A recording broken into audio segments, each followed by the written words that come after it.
Thanks for dropping by. Can't wait to share my new book. At the end of each chapter, and sometimes in the middle, are some questions asking what you think. Would love to hear any suggestions, ideas, experiences you care to share. But before we jump in, first, here's a really quick intro.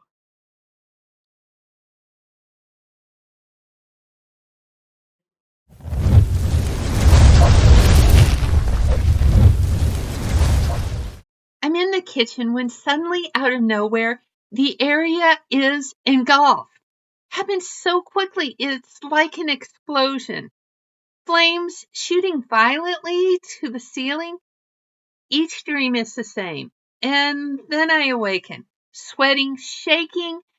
From my earliest memories, I've been terrified of fire.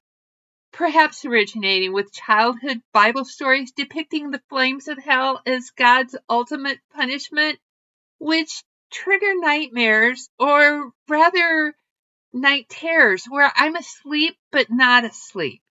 I'll jerk myself up, trying to block the vision from my mind, yet never quite able. Because somewhere deep inside, it feels like this fear is more than paranoia, that it's a premonition. Chapter 1. Everything begins with a dream. My secret fantasy began at age 5, when Grandpa took me to Hamilton's farm, the most beautiful place I'd ever seen, with rolling green pastures, peaceful fields, picturesque ponds, and a large red barn with a humongous tortoise shell mounted over the door. As we walked inside, I noticed bales of straw stacked to the rafters.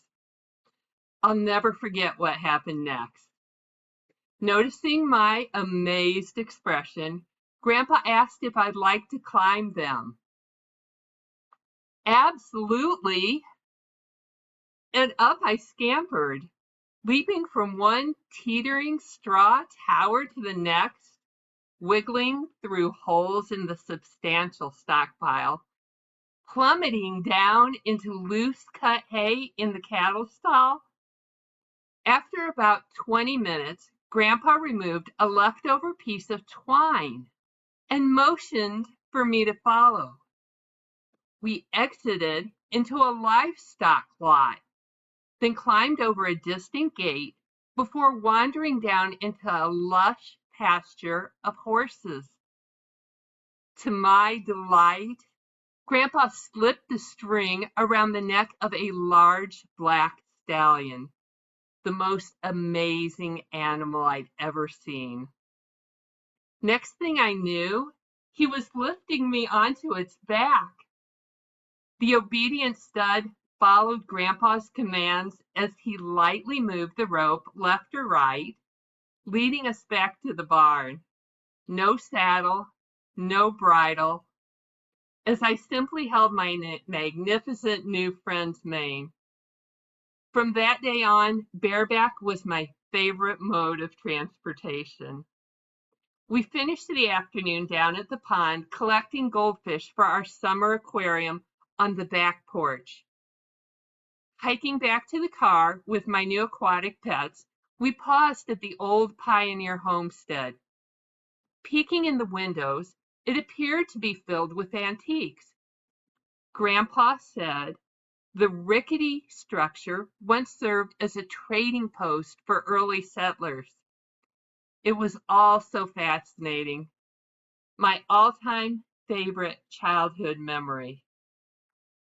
From that moment on, each night when I prepared to fall asleep, I'd fantasize about sneaking out to the farm and living off the land, planting a giant garden, reading favorite stories in the haymound, swimming in the old fishing hole, and riding that magnificent stallion till Moon beckoned us back.